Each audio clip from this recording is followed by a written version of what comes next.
तो thermal expansion topic में क्या करना पड़ेगा, हमें हर एक तरह के एक्सपांसन को देखना पड़ेगा।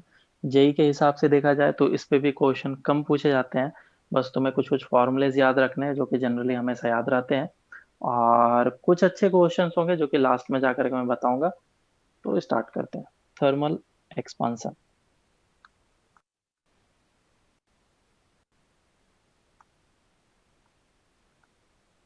तो जैसा कि नाम सजेस्ट कर रहा है कि इसमें टेम्परेचर, थर्मल मतलब टेम्परेचर के कारण से एक्सपांसन होने वाला है, और उसी को हम लोग थर्मल एक्सपांसन के नाम से जानते हैं। लेकिन अगर किसी भी बॉडी का टेम्परेचर अगर हम लोग बढ़ाते हैं तो उसके कारण से इस जो भी मेटल है उसका लेंथ क्यों इंक्रीज करता है, क्या ऐसा रीजन है कि ये इसका लेंथ इंक्रीज करने लग जाता है। तो अगर मैं मॉलिक्यूलर लेवल पे जाकर के देखूंगा तो जो एटम्स एंड मॉलिक्यूल्स होंगे वो इस तरीके से आसपास में बैठे रहते हैं। जैसे तुमने इसका टेम्परेचर बढ़ाया तो अब इसका वाइब्रेशन बढ़ जाएगा, और वाइब्रेशन अगर ज्यादा होगा तो ये क्या करेगा, ज्यादा स्पेस लेने की कोशिश करेगा। ये एटम्स मॉलिक्यूल्स एक दूसरे से ज्यादा अपार्ट हो जाएंगे और ज्यादा दूर दूर अब रहने लगेंगे। तो ज्यादा दूर दूर होने के कारण से इस रॉड का लेंथ बढ़ जाएगा। बहुत ज्यादा लेंथ तो नहीं बढ़ता है, लेकिन हाँ सिग्निफिकेंटली थोड़ा सा लेंथ बढ़ जाता है। तो मैं अगर कर्व ड्रॉ करूं पोटेंशियल एनर्जी और मॉलिक्यूलर डिस्टेंस के बीच में, अगर दो मॉलिक्यूल्स या फिर एटम्स रखे हैं आसपास में और उसके बीच का डिस्टेंस चेंज हो रहा है रेगुलरली, तो वो जो कर्व है हमारा कुछ इस तरीके से आता है। और इस जगह पे मिनिमम पोटेंशियल एनर्जी होता है जिसको हम लोग इक्विलिब्रियम पोजीशन बोलते हैं, यू मिनिमम, है ना। तो मिनिमम पोटेंशियल एनर्जी होता है, और इस पर्टिकुलर डिस्टेंस पे हम लोग मानते हैं कि मिनिमम। अब इस तरफ जाएंगे तो क्या होगा, हमारा पोटेंशियल एनर्जी बढ़ने लगेगा। देखो पोटेंशियल एनर्जी बढ़ रहा है। तो इस पर्टिकुलर जैसे जैसे मैं टेम्परेचर को बढ़ाते जा रहा हूँ बेसिकली, वैसे वैसे पोटेंशियल एनर्जी बढ़ते जा रहा है, जिसके कारण से इन दोनों मॉलिक्यूल्स के बीच का डिस्टेंस बढ़ते जा रहा है। एटम्स और मॉलिक्यूल्स के बीच का डिस्टेंस बढ़ते जा रहा है। और यही रीजन है कि ये जो रॉड है उसका लेंथ अगर एल था तो अब वो बढ़ गया। कितना हो गया, डेल्टा एल हो गया। समझ में आया क्या? Yes sir. ठीक है। तो इसमें तीन तरह के एक्सपांशंस वगैरह होते हैं। एक तो हमारा लेंथ में एक्सपांशन हो सकता है, एक हमारा किस में एक्सपांशन हो सकता है, एरिया में, और एक हमारा वॉल्यूम में एक्सपांशन हो सकता है। तो तीन तरह के टोटल एक्सपांशन हो सकते हैं। एक होगा लीनियर एक्सपांशन जिसको हम लोग सिर्फ लेंथ में एक्सपांशन बोलेंगे, और दूसरा होगा हमारा एरियल एक्सपांशन जिसको हम लोग एरिया में एक्सपांशन बोलेंगे, और थर्ड होगा वॉल्यूमेट्रिक एक्सपांशन जो कि हमारा वॉल्यूम में एक्सपांशन हो सकता है। अगर लीनियर एक्सपांशन मतलब वन डायमेंशनल एक्सपांशन हुआ, तो वन डायमेंशन अगर तुम्हारा एक्स बोल दिया गया तो क्या वाई भी एक अनदर डायमेंशन है ना। तो एरिया के कौन से दो डायमेंशन से बनता है, एक एक्स और एक वाई से बनता है। समझ में आ रहा है क्या? एरिया किससे बनता है, एक्स डायमेंशन से एंड वाई डायमेंशन से बनता है। इसका मतलब दोनों डायमेंशन में जाकर के क्या होने वाला है, दोनों डायमेंशन में इलोंगेशन होने वाला है। और दोनों डायमेंशन में इलोंगेशन होगा तो कंप्लीटली एरिया बढ़ेगा। सिर्फ एक डायमेंशन में बढ़ने से एरिया नहीं बढ़ रहा, दोनों डायमेंशन में बढ़ने के कारण से बढ़ रहा है। सेम वे में अगर मैं वॉल्यूम की बात करूंगा तो एक्स डायरेक्शन होगा, वाई डायरेक्शन होगा और जेड डायरेक्शन होगा। तीनों डायरेक्शन में लेंथ बढ़ेगा जिसके कारण से ये वॉल्यूम हमारा बढ़ेगा। ठीक है। तो अब मुझे ये निकालना है, थर्मल एक्सपांशन को हम लोग डिफाइन वगैरह कर सकते हैं, चीजें वगैरह, है ना। क्या कहा जा सकता है, when the temperature of the material is increased then the molecular vibration increases, so it occupies the more space. Because of this the length of the material increases. So the change in length or the increase in its dimension due to the increase in temperature is called thermal expansion. So it is the property of the material, और किस तरीके से change होगा वो totally material पे depend करेगा. जरूरी नहीं है कि अगर तुमने डेल्टा टी 20 डिग्री सेल्सियस का चेंज आयरन में करा है या फिर तुमने इसमें करा है स्टील में करा है या फिर एल्युमिनियम में करा है, तो सभी में सेम इंक्रीमेंट हो डेल्टा एल का, वो जरूरी नहीं है. वो डिफरेंट भी हो सकता है, सेम भी हो सकता है, डिपेंड करता है मटेरियल कैसा. तो उसी चीज को हम लोग देखते हैं. मान लो हमारे पास कोई एक रॉड है, और ये रॉड का लेंथ है एल. ये रॉड का लेंथ है एल. तो इसका जो लेंथ इंक्रीज करेगा ये इस बात पे डिपेंड करेगा कि तुमने इसका टेम्परेचर को कितना इंक्रीज करा. Delta L is directly proportional to delta T, of course, है ना. गर्मियों के दिन में जो पटरी की लेंथ होती है वो इंक्रीज हो जाती है, और जो विंटर सीजन आता है सिकुड़ जाता है. तो इसीलिए हम लोग बीच में क्या रखते हैं, गैप रखते हैं, ताकि वो बल्जिंग ना हो जाए, उसके कारण से एक्सीडेंट वगैरह ना हो. और भी तुम चीजें देख सकते हो. अगर रेफ्रिजरेटर में तुम किसी भी मेटल चीज को रख दोगे, जैसे कि जार वगैरह होता है जिसमें ढक्कन होता है मेटल का, उसको तुम रेफ्रिजरेटर में रख दो और उसको बाहर निकालो, तो खोलने में बहुत ही परेशानी होती है क्योंकि वो सिकुड़ जाता है.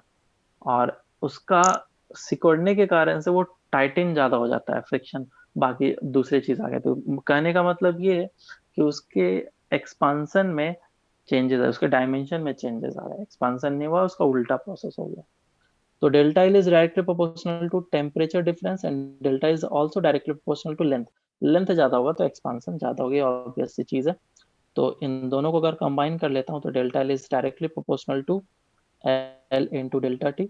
सो delta L is equals to L into alpha into delta T हो जाएगा. तो इस जगह पे ये जो फॉर्मूला है ये चेंज इन लेंथ का है. तो फाइनल लेंथ कितना बोला जाएगा, the final length will be equals to L plus of delta T, which is equals to L common ले लो, 1 प्लस अल्फा डेल्टा टी. अब सभी को इसमें हम लोग डिफाइन कर देते हैं. तो डेल्टा टी क्या है हमारा, temperature difference, temperature difference. L is the initial length and alpha is called coefficient of thermal expansion. Coefficient of thermal expansion. अब क्योंकि ये वन डायमेंशन का है तो इसको कोफिशिएंट ऑफ लीनियर एक्सपांशन भी बोलेंगे. ठीक है, दोनों में से कुछ भी दिया जा सकता है. तो इस अल्फा का यूनिट क्या हो जाएगा, देखो अल्फा कैसे निकाला जा सकता है. Alpha will be equals to delta L divided by L into delta T.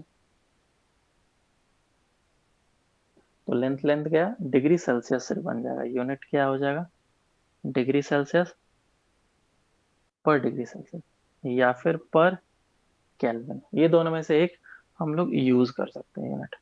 तो बेसिक सी चीज है. नेक्स्ट इज कि अगर हमारा कोई भी मटेरियल दिया गया तो उसका एक्सपांशन किस तरीके से होगा, वो तो मैंने फॉर्मूला बता दिया. फॉर एन एग्जाम्पल, अगर तुम्हें क्वेश्चन दिया गया कि एक रिंग है हमारे पास,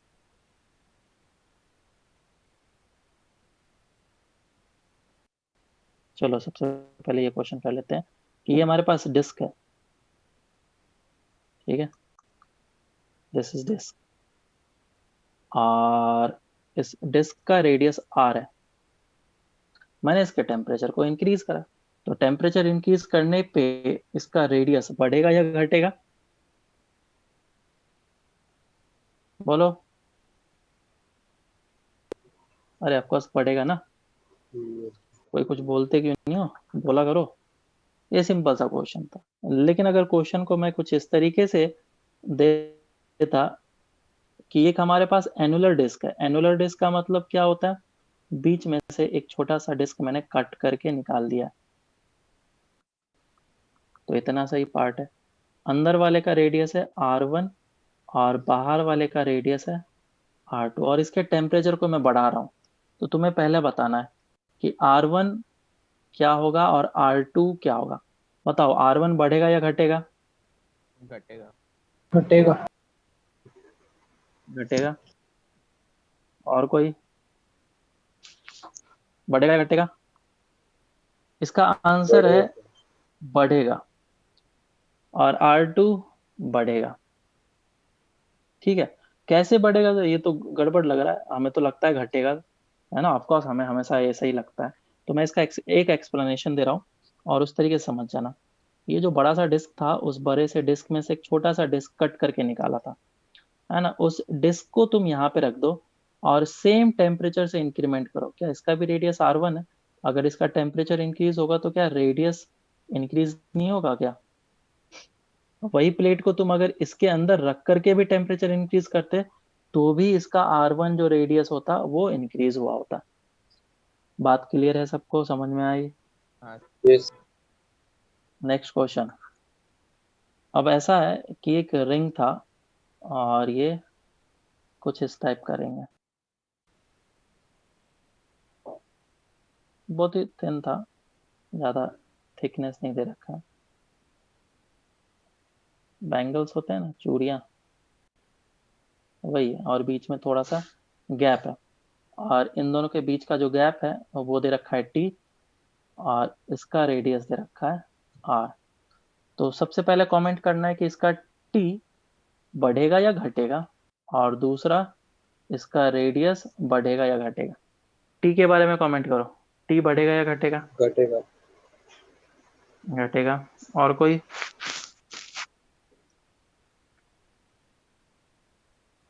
बोलो जल्दी।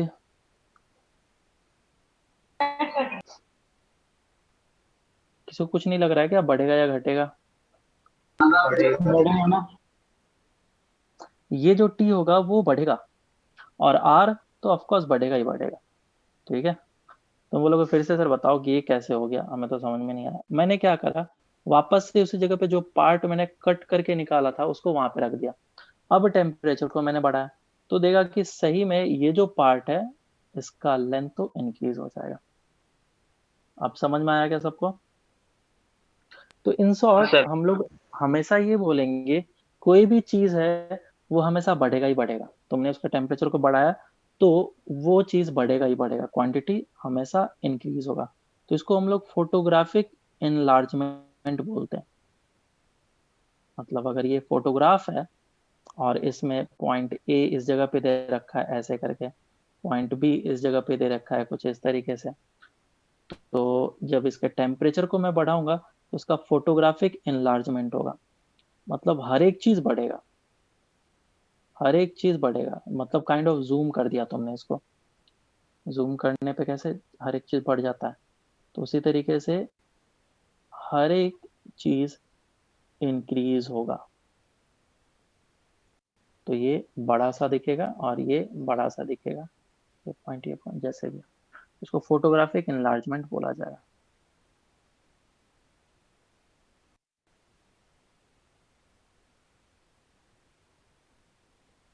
तो इस बात को याद रखेंगे कि हमेशा डायमेंशन इंक्रीज होने वाला है। तो एक और फिर से एग्जांपल कर लेते हैं। मेरे पास एक मीटर स्केल था, और उस स्केल में से मैंने दो डिस्क कट करके निकाल लिए, और ये दो पॉइंट्स हैं। इन दोनों के पॉइंट्स के बीच का डिस्टेंस मैंने D बोला है। और और क्या, ये जो लेंथ है इसको मैंने T बोला है। तो फर्स्ट T क्या होगा और सेकंड D क्या होगा, कमेंट करो।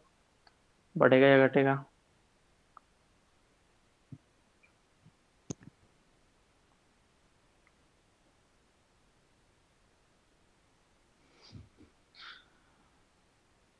आया कुछ आंसर?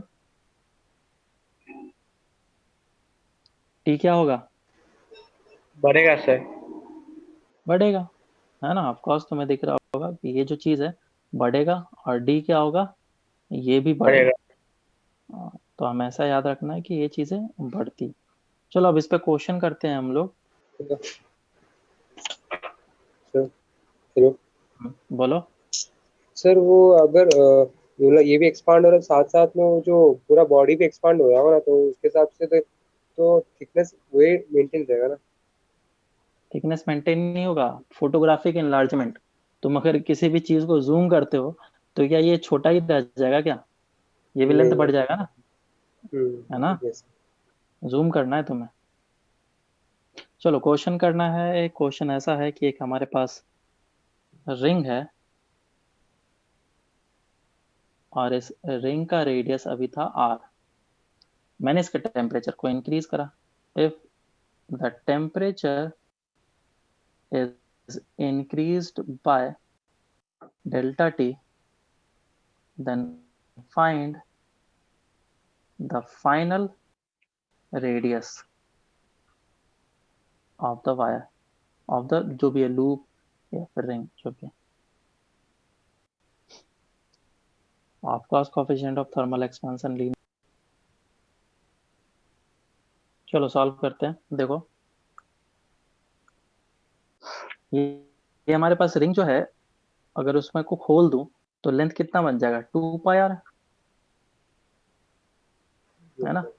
और इसमें कुछ इंक्रीमेंट हो जाएगा तो इसका फाइनल लेंथ कितना हो जाएगा? फाइनल लेंथ हो जाएगा L into 1 plus alpha delta T. और L का वैल्यू क्या लिखूंगा मैं? That is 2 pi r 1 plus of alpha delta T. और क्योंकि ये डेल्टा L लेंथ बढ़ चुका है तो अब ये होगा फाइनल, और इसी का बनेगा मुझे रिंग या फिर रेडियस, इसका आर एफ हो जाएगा। तो नया रेडियस से मैं इसके लेंथ को कितना लिख सकता हूँ? 2 pi r f।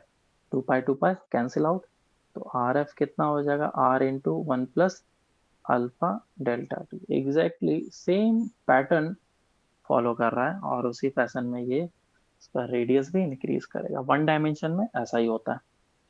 Next question. एक रॉड है और उस रॉड का जो अल्फा है वो टेम्परेचर पे डिपेंड कर रहा है, और अल्फा टेम्परेचर पे डिपेंड कर रहा है। वो कुछ इस तरीके से दे रखा है at alpha is equals to alpha not into T, और इसका रॉड का लेंथ दे दिया गया एल। तो पूछा गया अगर मैं इसमें डेल्टा टी टेम्परेचर से इंक्रीमेंट करूंगा तो उसका फाइनल लेंथ कितना होगा? Find final length. सॉल्व करो। टेम्परेचर पे डिपेंडेंट है। अगर ये टेम्परेचर पे डिपेंड कर रहा है तो मैं छोटा सा टेम्परेचर इंक्रीमेंट करता हूँ। अगर छोटा सा टेम्परेचर इंक्रीमेंट करूंगा तो अल्फा को कांस्टेंट माना जा सकता है फिर। तो छोटे से टेम्परेचर इंक्रीमेंट करने पे जो लेंथ इंक्रीज होगा वो भी छोटा सा होगा। तो dl will be equals to L alpha d t. तो ये आ जाएगा dl is equals to L, alpha का value alpha not into T और डी टी, और दोनों साइड में इंटीग्रेट कर लूंगा। डेल्टा टी से मुझे इंक्रीज करना है टेम्परेचर को, तो टी आई होगा और ये टी फाइनल होगा, और ये 0 से लेकर के डेल्टा एल तक जाएगा। तो ये हो जाएगा delta L is equals to, जो भी कांस्टेंट है बाहर निकाल लो, l alpha t square by 2, और टेम्परेचर टी आई से लेकर के टी एफ तक जाएगा। कितना आ जाएगा answer? L alpha by 2 T final का स्क्वायर माइनस टी इनिशियल का square. This will be the change in length. अब चेंज इन लेंथ निकल गया तो फाइनल लेंथ तो निकाल ही सकते हैं। ठीक है क्या? Next question. ये हमारे पास फिर से एक रॉड मिल गया और इस रॉड का लेंथ है एल, लेकिन इसका जो अल्फा है इस बार एक्स के साथ वेरी कर रहा है, और अल्फा कुछ इस तरीके से दे रखा है ए प्लस ऑफ बी एक्स। तो पूछा गया find the change in length delta L if temperature increases delta T. Solve करो उसको पड़ेगा। अब मुझे एक्स डिस्टेंस पे जाकर के D x thickness element choose करना पड़ेगा, क्योंकि मुझे पता है कि इसका जो अल्फा है वो पूरा का पूरा कांस्टेंट नहीं है, तो मैंने x डिस्टेंस पे गया और dx थिकनेस का एलिमेंट चूज करा। ये ध्यान से देखना क्योंकि ये काम आएगा। अब हमारा जो रॉड है उस रॉड का ही थिकनेस कितना है, dx है, मतलब लेंथ जो है वो लेंथ कितना है रॉड का, dx लेंथ है। तो इस dx लेंथ में भी कुछ इंक्रीमेंट होगा, वो कितना होगा, मैं मान लेता हूँ कि d डेल्टा हो रहा है। तो इसके लिए फॉर्मूला क्या लगाऊंगा, delta L is equals to L alpha delta T, ये फॉर्मूला हम लोग अप्लाई करते हैं हमेशा। तो डेल्टा एल के जगह पे क्या लिखेंगे, D delta is equals to L, L का वैल्यू कितना dx, अल्फा का वैल्यू कितना a प्लस ऑफ bx, और डेल्टा टी है, और दोनों साइड मुझे इंटीग्रेट करना पड़ेगा।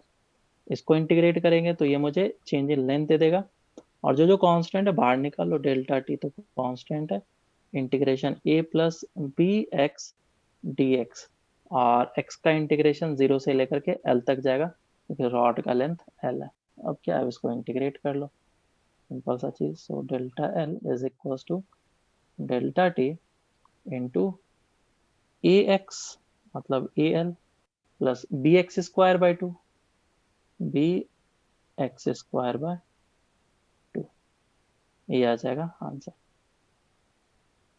तो ये चेंज इन लेंथ हम लोग का निकल गया। समझ में आया क्या? यस हाँ सर। सर। हम्म। नेक्स्ट अब हम लोग करते हैं, अब देखो क्योंकि टेम्परेचर तुम इंक्रीज कर रहे हो, तो जो भी फॉर्मूले हम लोगों ने पास्ट में निकाले हैं, जैसे एसएचएम में टाइम पीरियड का फॉर्मूला होता है 2 pi root under of L/G, pendulum जो होते हैं, तो लेंथ तुम्हारा चेंज हो रहा है टेम्परेचर चेंज होने के कारण से, तो तुम्हारा टाइम पीरियड में भी चेंजेस आएंगे। तो इफेक्ट ऑफ टेम्परेचर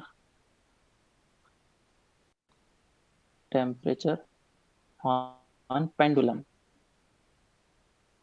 ये हम लोग देखना चाहते हैं। तो ये हमारे पास पेंडुलम है जिसका लेंथ L है और उसका मास m है, और इसका टाइम पीरियड जो होता है वो होता है 2 pi root under of L/G, ऐसा लिखते हैं। तो मैं टेम्परेचर को इंक्रीज कर रहा हूँ, टेम्परेचर को थीटा से डिनोट कर रहा हूँ, और इसके टेम्परेचर को थीटा आई से लेकर के थीटा फाइनल तक इंक्रीज करूंगा। तो इस समय लेंथ था इसका L, और इस समय लेंथ होगा L फाइनल, और L फाइनल होगा कितना, L final will be equal to L plus of delta L। तो यहाँ पे ये टेम्परेचर था initial, sorry final time period कितना हो जाएगा, 2 pi root under of L/G, L कितना, L फाइनल लेना पड़ेगा, which will be equal to 2 pi root under of L final का value L plus delta L divided by G। अब दोनों को डिवाइड कर लो, तो T final upon T is equal to 2 pi cancel out हुआ, root under of L plus delta L divided by L, which is equals to 1 plus delta L by L की power 1/2। तो यहाँ तक हमने कोई भी अप्रोक्सीमेशन नहीं लिया है, T फाइनल अपॉन T, तो यहाँ पे T क्या हो जाएगा, T will be equals T final will be equals to T into 1 plus delta L by L into 1/2। इस जगह तक कोई भी अप्रोक्सीमेशन यूज नहीं किया गया। अब मैं अप्रोक्सीमेशन यूज करूंगा कि if delta L by L is small, अगर छोटा है तो बाइनोमियल एक्सपांशन लगा दो। So t final will be equals to t into 1 plus delta L by L, और 1/2 सामने आ जाएगा। हायर टर्म्स को मैंने नेग्लेक्ट कर दिया। अब डेल्टा L हो गया, कितना आ जाएगा, delta L will be equals to L alpha delta theta, value को पुट कर लो। तो final time period will be equals to T into 1 plus 1/2 alpha delta theta. तो चेंज इन टाइम पीरियड कितना हो गया, change in time period, that is T final minus of T, और ये जब हम लोग निकालते हैं चेंज इन टाइम पीरियड, तो ये हमारा निकल के आया हाफ अल्फा डेल्टा थीटा। अब इसको शॉर्ट ट्रिक से मैं करके बताता हूँ। शॉर्ट ट्रिक तो नहीं है, मतलब काइंड ऑफ बोल सकते हैं, अगर तुम्हें एरर पढ़ा है, नहीं पढ़ा है तो भी चल जाएगा। एरर में हम लोग क्या करते हैं, टाइम पीरियड का फॉर्मूला क्या है, T is equal to 2 pi root under of L by G. तो हर एक के ऊपर पावर लिख लो, T is equal to 2 pi L के पावर 1/2, जी के पावर -1/2। ये तो कांस्टेंट है, ये तो कांस्टेंट है, और दोनों साइड लॉग ले लो। L n t is equal to l n l की पावर 1/2, बाकी सम कांस्टेंट प्लस सी। तो ये 1/2 एल एन एल आ जाएगा, और ये एल एन टी। अब इसको डिफरेंशिएट कर लो, तो ये बन जाएगा D T by D is equal to 1/2 D L by L, और कांस्टेंट का डिफरेंशिएशन 0। तो ये डी टी को मैं डेल्टा टी लिख लेता हूँ, delta T by T is equal to half delta L by L. तो ये हमारा एरर से डायरेक्ट आंसर निकल के आता है। ठीक है, यहाँ पे एक टी होगा, इस टी को मैं देना भूल गया। तो ये तुम्हारा जो चेंज इन टाइम पीरियड है, चाहे तुम इस जगह से निकालो चाहे इस जगह से निकालो, बात एक ही है, लेकिन हमने अप्रोक्सीमेशन लिया है। तो टेम्परेचर टाइम पीरियड में जो चेंज मिलेगा मुझे, वो अप्रोक्सीमेटेड वैल्यू ही मिलेगा। डेल्टा टी हमारा छोटा होना चाहिए उसके लिए। अब क्लॉक के बारे में बात करते हैं, क्लॉक फास्ट होगा या स्लो होगा। तो if temperature increases implies time period बढ़ेगा या घटेगा अगर टेम्परेचर इंक्रीज करा तो।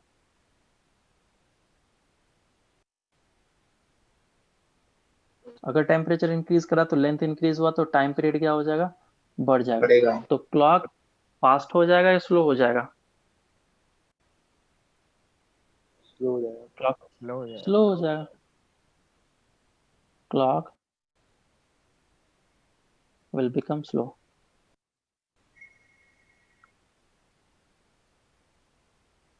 विल बिकम स्लो मतलब अब ये जो टाइम दिखाएगा वो पीछे हो जाएगा, है ना। जहाँ पे 3 घंटे एक्चुअल टाइम होगा तो वो 2 घंटा दिखाएगा, काइंड ऑफ ऐसा। और अगर टेम्परेचर घटा तो टाइम पीरियड क्या हो जाएगा, घटेगा, क्योंकि लेंथ घट रहा है। तो क्लॉक क्या हो जाएगा, फास्ट हो जाएगा।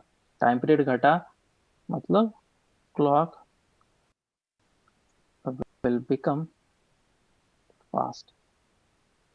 तो इस तरीके से हमें ध्यान रखना है कि हाँ, क्लॉक जो है वो फास्ट हो जा रहा है या फिर स्लो हो जा रहा है टेम्परेचर के चेंज के कारण से। समझ में आया क्या। अब क्वेश्चन में कभी कभी इस तरीके से भी दिया जा सकता है कि टी टाइम में वो बताओ कितना फास्ट हो जाएगा कितना स्लो हो जाएगा। तो हम लोग बोल सकते हैं कि टी डैश अगर टाइम होगा तो टी डैश टाइम में वो डेल्टा टी टाइम स्लो हो रहा है या फिर फास्ट हो जा रहा है। तो यूनिट टाइम में कितना हो जाएगा, delta t by t dash. So t time में कितना फास्ट या स्लो होगा, जो टाइम तुम्हें क्वेश्चन में गिवन होगा, तो ये हो जाएगा तुम्हारा delta t by t dash into t. So this will be the gain और loss in time in the pendulum. बराबर है क्या। तो ये सब बेसिक चीज है। नेक्स्ट है हमारा थर्मल स्ट्रेस। थर्मल स्ट्रेस किस तरीके से आता है।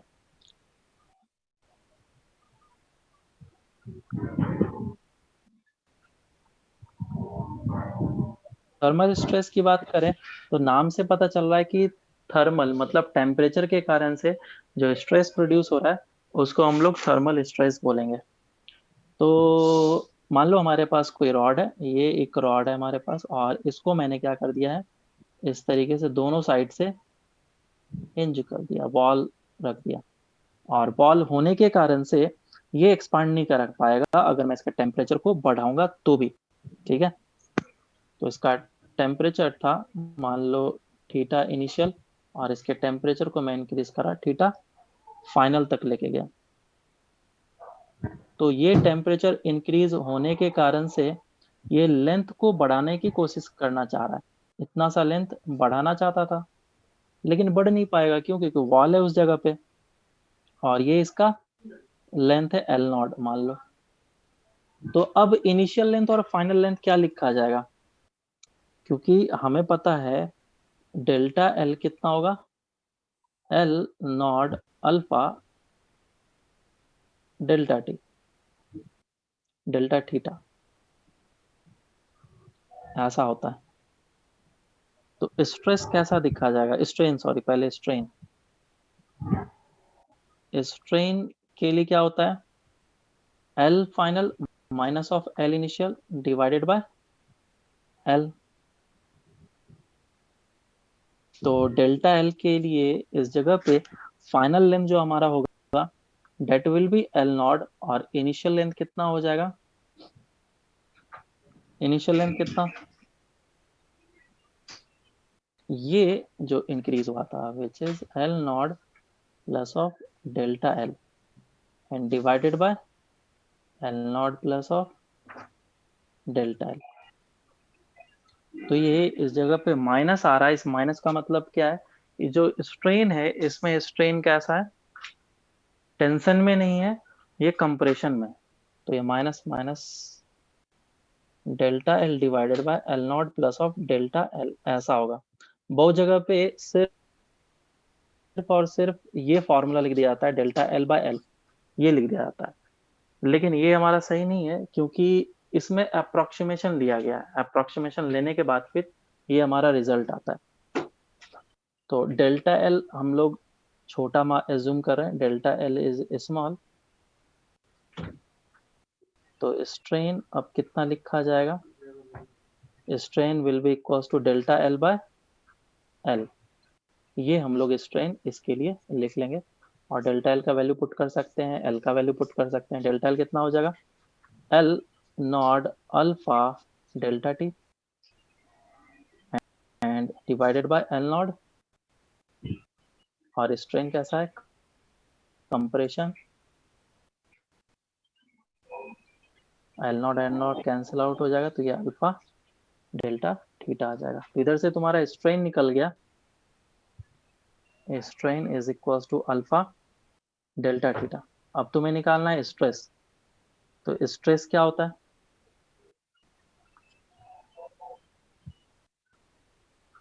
Stress is equal to Y times of strain. तो इसको मैं y से मल्टीप्लाई कर लूंगा, और ये अल्फा डेल्टा थीटा आ जाएगा। सो दिस विल बी स्ट्रेस का फॉर्मूला, और ये हमारा स्ट्रेस आ जाएगा।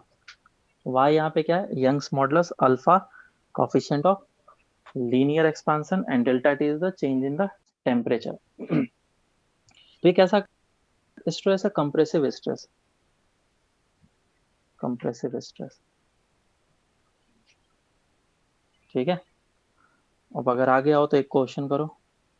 क्वेश्चन ऐसा है कि एक रॉड है, इस रॉड को एक फ्रिक्शनलेस सरफेस पे रख दिया गया था, और इसके टेम्परेचर को इंक्रीज कराया गया 20 डिग्री सेल्सियस से, और इसका अल्फा दे रखा था 4 into 10⁻⁻⁴ degree Celsius per degree Celsius ऐसा। और तो पूछा गया स्ट्रेन कितना होगा, find strain in this rod, इस रॉड में कितना होगा, ये कितना होगा ये तुम्हें बताना है। अगर मैं स्ट्रेस की बात करूंगा तो देखो, स्ट्रेस तब डेवलप होता है जब तुम उसको रेस्ट्रिक्ट करोगे। स्ट्रेस या स्ट्रेन की बात कर रहा हूं मैं, वो तभी डेवलप होगा जब इसे रेस्ट्रिक्ट किया जाएगा। लेकिन यहाँ पे जो रॉड है, जितना इसको एक्सपांड करना चाहिए वो आराम से एक्सपांड कर दिया, तुमने इसको रेस्ट्रिक्ट करने की कोशिश करी ही नहीं, तो इसमें कोई भी स्ट्रेस या फिर स्ट्रेन डेवलप नहीं होगा, और वो स्ट्रेन कितना हो जाएगा, 0 हो जाएगा। लेकिन हाँ, अगर मैं रॉड को वॉल से इस तरीके से बंद करके रखता, दोनों साइड से वॉल से डाल करके रखता, तो इसमें हम लोग बोलते हैं कि हाँ स्ट्रेन जो है वो प्रोड्यूस होगा, और वो स्ट्रेन कितना प्रोड्यूस होता है, अल्फा इंटू डेल्टा थीटा, और अल्फा का वैल्यू हमें गिवन है, that is 4 into 10⁻⁻⁴, and delta theta भी गिवन है, डेट इज 20 डिग्री सेल्सियस, और इसको हम लोग निकाल लेते हैं तो यहाँ से हमें स्ट्रेन पता चल जाता। लेकिन इस केस के लिए स्ट्रेन नहीं होगा, क्योंकि ये फ्रिक्शनलेस सरफेस पे रखा हुआ है और ये अभी रिलैक्स पोजीशन में है। बराबर है क्या? Next Yes. क्वेश्चन, इस पे जो एक अच्छा सा क्वेश्चन बनता है वो इस टाइप का बनता है कि दो रॉड्स को अगर मैं इस तरीके से चिपका करके रखूं तो काफी एडवांस लेवल प्रॉब्लम है। ये दो रॉड्स है मेरे पास, इन दोनों रॉड्स को मैंने इस तरीके से डाल करके रखा है, और ये पॉइंट है हमारा ए, और ये रॉड है उसका लेंथ मान लेता हूँ L1 है, इसका L2 है। दोनों का क्रॉस सेक्शन एरिया ए दे रखा है, दोनों का ए दे रखा है। ओके, और इसका coefficient of thermal expansion alpha 1, इसका अल्फा 2, और इसका यंग्स मॉडुलस Y1, और इसका यंग्स मॉडुलस Y2। तो बोल रखा है कि अगर मैं टेम्परेचर इंक्रीज करूंगा दोनों रॉड का, ठीक है, दोनों रॉड का, if temperature is increased by delta T, then find the distance moved by point A, या फिर इसको मार्कर हम लोग बोलते हैं। तो काफी एडवांस लेवल प्रॉब्लम है, इसको करने की कोशिश करो।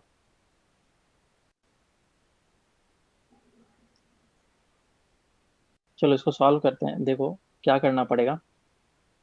अगर मैं स्ट्रेस की बात करूँ, स्ट्रेस क्या होता है, फोर्स अपॉन एरिया। तो दोनों रॉड में टेंशन तो सेम ही होगा, वो तो डिफरेंट नहीं हो सकता। और अगर टेंशन सेम होगा तो ये फोर्स दोनों केस में सेम होगा, एरिया तो सेम ही दे रखा है। इसका मतलब स्ट्रेस जो रॉड 1 में है और जो स्ट्रेस रॉड 2 में है वो दोनों सेम होगा। और स्ट्रेस का फॉर्मूला क्या होता है, वाई टाइम्स ऑफ स्ट्रेन।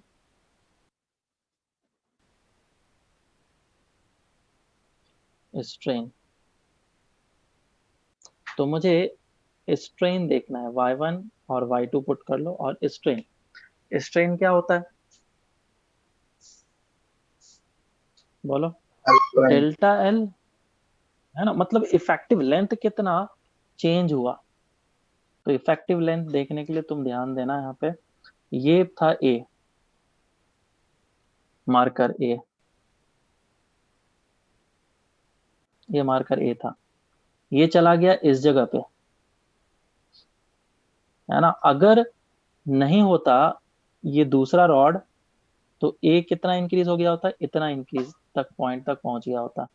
और लेकिन इफेक्टिवली वो गया कहाँ तक है, वो पॉइंट इस जगह तक पहुंचा है, यहाँ तक पहुंचा। तो इस डिस्टेंस को एक्स बोल लेता हूँ। ये डिस्टेंस कितना हो जाएगा, डेल्टा L1। और अगर 1 वाला रॉड नहीं होता तो 2 वाला जो रॉड है इतना एक्सपांड कर गया होता। तो मैं इस लेंथ को बोल रहा हूँ डेल्टा L2। तो इफेक्टिवली 1 वाले में कितना लेंथ में चेंज हुआ, सिर्फ इतना ही तो चेंज करा, इतना ही कंप्रेशन करा, उसी के कारण से स्ट्रेन आएगा। तो वो इफेक्टिव कितना आया, delta L1 minus of X divided by length L1 is equal to Y2 into, effectively इसमें कितना आया, ये पॉइंट तो यहां तक आ गया है। इफेक्टिव कंप्रेशन जो रॉड 2 में हुआ है it is delta L2 plus of X divided by L2, ये आया। अब वैल्यूज को पुट कर लेना, डेल्टा L1 कितना होगा ये हमें पता है, delta L1 is equal to L1 alpha 1 delta theta या डेल्टा टी जो भी दे रखा था, and delta 2 is equal to L2 alpha 2 delta theta. अब हो सकता है लेंथ वगैरह सेम दे रखा हो, हमें नहीं पता। अगर सेम दे रखा है तो हम लोग थोड़ा सा अच्छा आंसर निकाल सकते हैं। Y1 डेल्टा L1 का वैल्यू पुट करो, L1 alpha 1 delta theta minus X divided by L1 is equals to phi two delta L2। Delta L2 कितना, L2 alpha two delta theta plus of X divided by L2। अब question में कुछ भी दे सकता है, हो सकता है यंग्स मॉडुलस उसका डबल दे दिया गया हो सकता है लेंथ उसका जस्ट सेम दे रखा हो या फिर हाफ दे रखा हो। जो भी वैल्यूज यहाँ पे गिवन है वो पुट कर लो, और पुट करने के बाद फिर तुम लोग x आराम से सॉल्व करके निकाल सकते हो, और फिर जब सॉल्व करेंगे तो ये हम लोग का आंसर आ जाएगा फाइनल। समझ में आएगा सबको? सर वो ठीक है क्या? ये पार्ट फिर से समझाइए ना, इफेक्टिव कौन सा length part? Effect effective length वाला क्या है ना, कि अगर ये रॉड 1 है, रॉड 2 नहीं होता तो ये खुद ही खुद इंक्रीज कर गया होता यहाँ तक आकर के। तो कितना लेंथ इंक्रीज करता है ये, डेल्टा L1। लेकिन दूसरा रॉड लगा हुआ है, उसके कारण से वो यहाँ तक ही इंक्रीज कर पाया। तो इफेक्टिव कंप्रेशन कितना हुआ है, delta L1 minus of x, effective compression. और स्ट्रेन में तो हम लोग यही लिखते हैं कि change in configuration divide by the original configuration. और सेम वे में हम लोगों ने दूसरे के लिए बोल दिया कि अगर रॉड 1 नहीं होता तो ये इतना इंक्रीज कर गया होता, विच इज डेल्टा L2। लेकिन क्योंकि अभी रॉड है तो वो जो है इंक्रीज नहीं हुआ और ज्यादा कंप्रेस हो गया बेसिकली। तो इफेक्टिव कंप्रेशन कितना हुआ, delta L2 plus of x. ठीक है, तो वही वैल्यू मैंने यहाँ पे पुट करा है, ये सारी चीजें। ठीक है क्या? हाँ ठीक। चलो ठीक है, फिर बाकी नेक्स्ट क्लास से हम लोग स्टार्ट करते हैं, और नेक्स्ट क्लास में इसी को कंटिन्यू करेंगे। अभी हमारा मेटलिक स्केल बाकी है, एरियल एक्सपांसन बाकी है, वॉल्यूमेट्रिक एक्सपांसन बाकी है। तो नेक्स्ट